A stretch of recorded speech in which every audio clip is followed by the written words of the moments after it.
There's no question Kasim Reed has some enemies, and some of them came out in full force, taking public jabs during the race for Atlanta's mayor. Most notably, his public feud with former City Council President Cesar Mitchell. I asked former Mayor Reed where he stands with Mitchell now, and if it was personal or just politics. He also discussed comparisons to Donald Trump. Is there an art to what you do? I watched you handle Black Lives Matter protesters who were outside the mansion. I watched people in your office, I don't know if they were here, about eminent domain. And I've heard people, and I don't know how you feel about this, Mayor, say, well, in a way, that's like somebody else we know. Trump, in style.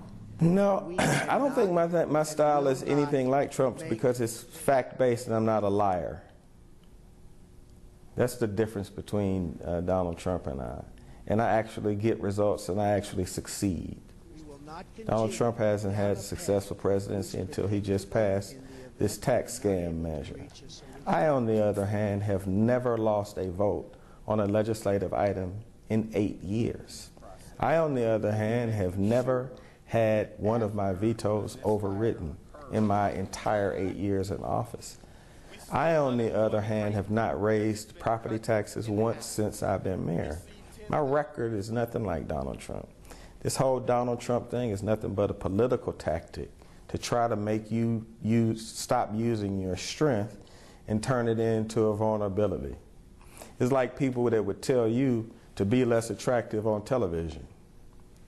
They would take a natural attribute and they would tell you that you need to not do your hair or look plain or not speak as clearly and articulately as you do.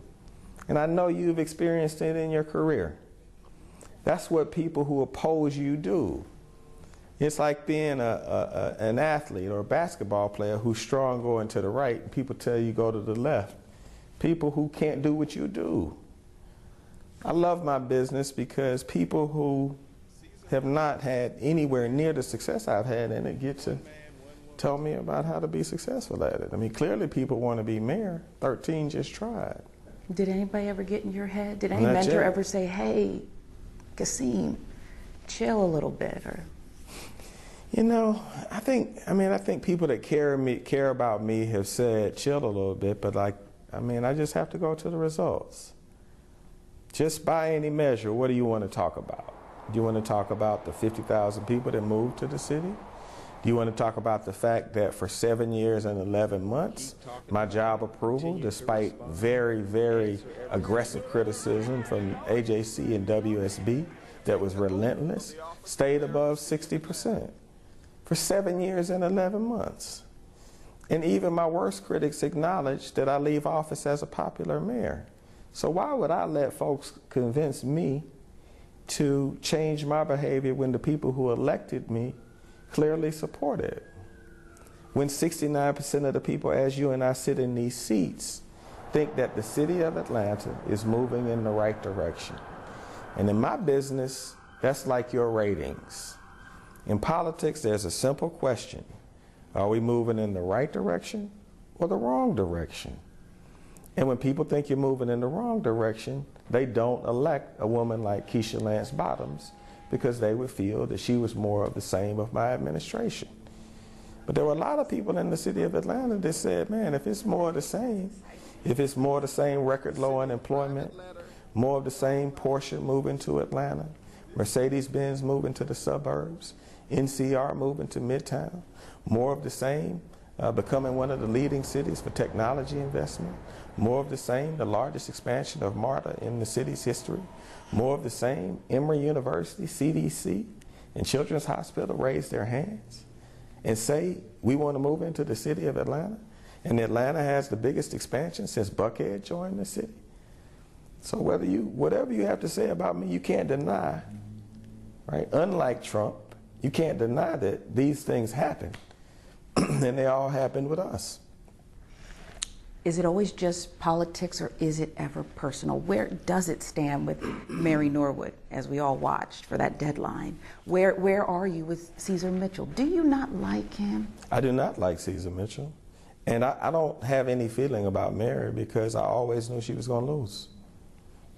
I always knew that she was going to lose. I think you called them losers. I did.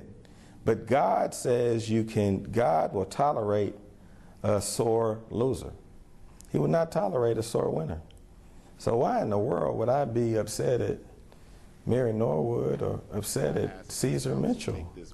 After everything they did and all of them lining up and them being out on the front steps of City Hall like the Legion of Doom or something like that, they all got beat. We beat them all. All of them. Shirley Franklin, you were so instrumental in getting her elected. Where do you two stand? You know, I don't think, unfortunately, we don't stand anywhere. But, you know, I live life with an open heart. Despite the terrible things that she's had to say about me, I don't know how to make arguing with a 75-year-old grandma look good. So I'm not going to engage in that behavior. So she can continue to say all of the awful things that she's been saying about me, and I will continue to remember the amazing relationship that we once had and keep moving. More of my exclusive exit interview when Public Affairs on Peach returns. Former Mayor Reed talking to me about the City Hall bribery scandal still under investigation.